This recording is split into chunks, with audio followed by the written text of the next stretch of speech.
What was allowed in the NFL back in the day would seem insane now. From trick plays with 7-footers to vicious hits, these are the craziest banned plays in NFL history.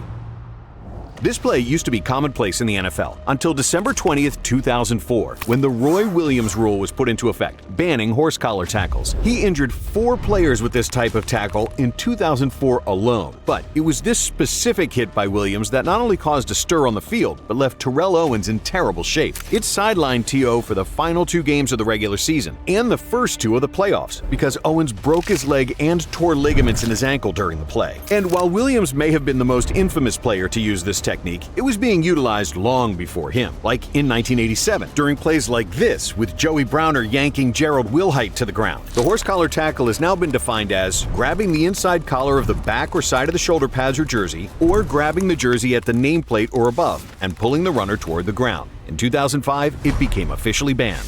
The next play was inspired by the great Muhammad Ali, and soon after, it went into the NFL rulebook. And who better to explain the Deacon Jones head slap than the man himself? It's like a dance step. 1, 2, 3, boom.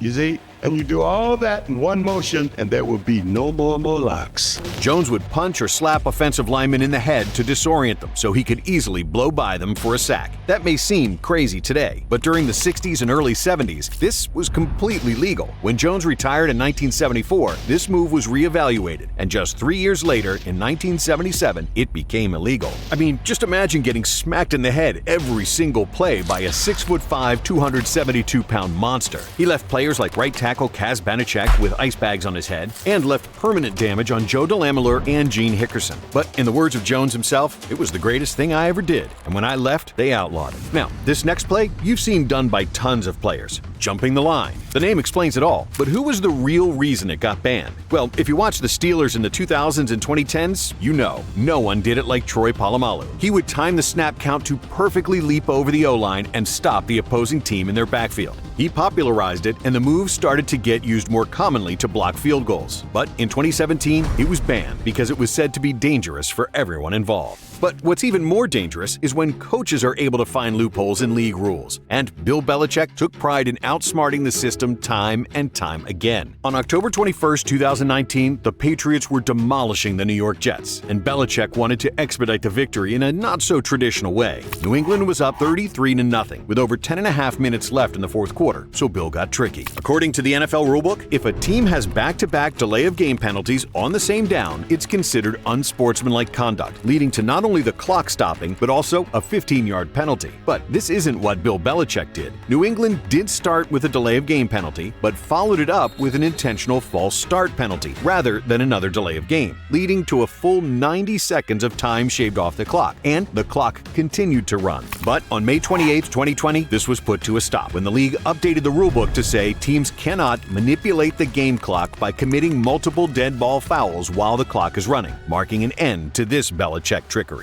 And while Belichick would beat you with his mind, some plays just relied on brute force, so much so that NFL players themselves couldn't even believe they were legal. That was back when there was still a wedge unit on kickoff return. I was a part You of that. believe that used to be a thing? I wish it would never happen. Bro. The rulebook defines this wedge block as 2 or more players shoulder to shoulder within 2 yards of each other attempting to block the runner. And in 2009, the wedge block was officially banned in the NFL. This is because it caused tons of injuries, namely concussions. And just a year before the wedge block was banned, 30 out of 32 NFL teams had used it at some point during the season. Change was needed, as multiple players had been permanently injured from the wedge. Which brings us to our most recent banned play, the hip drop tackle. If you asked me to pull up videos and show you what a hip drop tackle was, or if you asked me to demonstrate a hip drop tackle, I wouldn't be able to do it. The banning of this play is often criticized, but the rule is designed to protect star players, no matter how hard it makes it on the defense. And it was a hip drop tackle by Logan Wilson on this play that put Mark Andrews out for 8 weeks in 2023. And in 2024, this play became officially banned, defined by the league as grabbing the runner with both hands, swiveling his hips to land on and trap the legs, which is exactly what happened to Mark Andrews. This illegal tackle will now result in a 15-yard penalty and a first down. So, thoughts and prayers to every corner trying to tackle Derrick Henry in the future. And although it seems like the league is making it as hard as they can on defensive players, this next play is one they took away from the offense. It's pretty easy to understand why the play was banned after you watch it. These defenseless offense hits became known as crackback blocks. and they were happening all the time. So in 2012, the NFL amended the rulebook, making these blocks illegal. But you still see them from time to time in the current NFL. One of the most well-known blocks of this nature was thrown by Juju Smith-Schuster on Vontaze Burfict in 2017. And while the Steelers nation and fans around the league may have rejoiced, Juju was still suspended 1 game for the block. Personal foul, unnecessary roughness, number 19. But what happens when basketball players play in the NFL? Well, normally they turn into great tight ends, but sometimes they become the most interesting special teams player ever, like in 1969, when 6'10" Morris Stroud became the NFL's version of Dikembe Mutombo. Kansas City Chiefs head coach Hank Stram would have Stroud sit under the goalposts and jump to block or deflect field goals, like an NBA center at the rim. This crazy game plan would be outlawed and forever known as the Stroud rule, making his goaltending attempts illegal, leading Stroud to fall back on his secondary position, tight end. But players have still attempted to do this, like 5'10" Randall Cobb trying to block David Akers' 63-yard field goal attempt back in 2012. But blocking a field goal is one thing. Turning a normally negative play, like a fumble, into a positive is completely different. The Fumblerooski was first seen on September 10, 1978, when the Raiders played the Chargers. With the Raiders down 20-14 and just 10 seconds left in the game, Ken Stabler fumbled the ball forward. Teammate Pete Banaszak fumbled it further, then Dave Casper picked up the ball, leading to a touchdown and a Raiders victory, in a play that became known as the Holy Roller. Because of this, the NFL dropped a new rule the very next season, stating if a fumble occurs on a 4th down or after the 2-minute warning, only the player who fumbled the ball can advance the ball. And that was the end of the intentional Fumblerooski in the NFL, with variations of this play being used decades later, like in 2020, when Washington put their own spin on the play. And some of the league's most shocking plays aren't actually banned, but you'd think they were by how often they lead to penalties or by how much controversy they cause. This next rule has been one of the most commonly missed calls by officials and remains a topic of debate amongst analysts: punching a loose ball. But it's not just the batting of the ball, it's how it's done. According to the league rulebook, a player may not bat or punch a loose ball in the field of play toward the opponent's goal line, which was done during this Troy Polamalu play. Additionally, you can't bat the ball in any direction while in the end zone, which is exactly what was done during this play by KJ Wright in 2015. And this play sealed the game, with the Seahawks ultimately winning 13-10. This rule was already in place before these incidents, but it has left many officials lost and confused, as the call has been commonly missed in recent years. Some controversial plays have originated from hilarious actions on the field. Just watch this.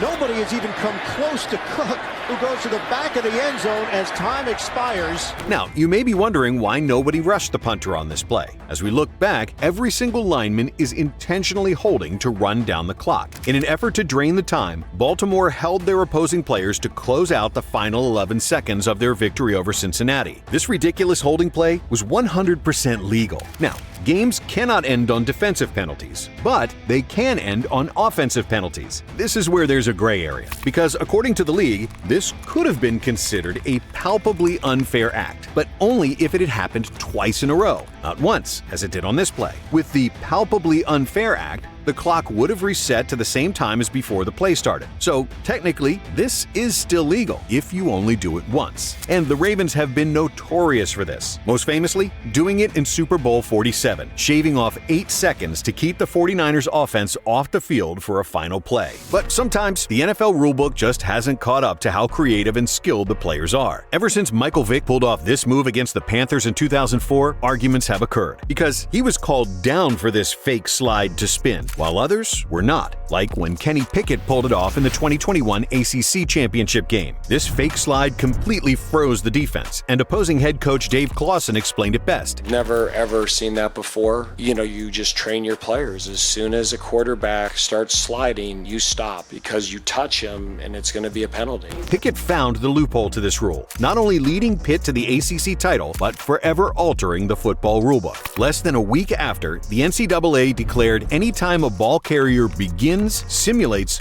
or fakes a feet-first slide, the ball should be declared dead, a precaution for player safety. However, the play is not banned in the NFL, causing a huge uproar when Josh Allen did this move in 2024. Our final play is often penalized, but it's mind-blowing that it isn't officially banned. The clothesline tackle was known early in the NFL as the Night Train necktie because of the player that brought it to fame, Dick Night Train Lane. Night Train said of his patented tackle that, "My object is to stop the guy before he gains another inch. If I hit him in the legs, they may fall forward for a first down. I grab grab him by the neck so I can go back to the bench and sit down. And while Lane's version of a clothesline tackle is definitely illegal, the tackle in and of itself isn't. The rulebook states that players are prohibited from striking, swinging at, or clubbing the head, neck, or face of an opponent with the wrist, arms, elbows, or hands, or striking an opponent below the shoulders with his forearm or elbows by turning his body in any way that is clearly unnecessary, which is why there was no penalty for this hit on Demario Douglas in 2023. As long as you aren't going out of your way to swing your outstretched arm, a clothesline tackle is still legal. And hey, if you enjoyed this video, then we've got another one you might like right here.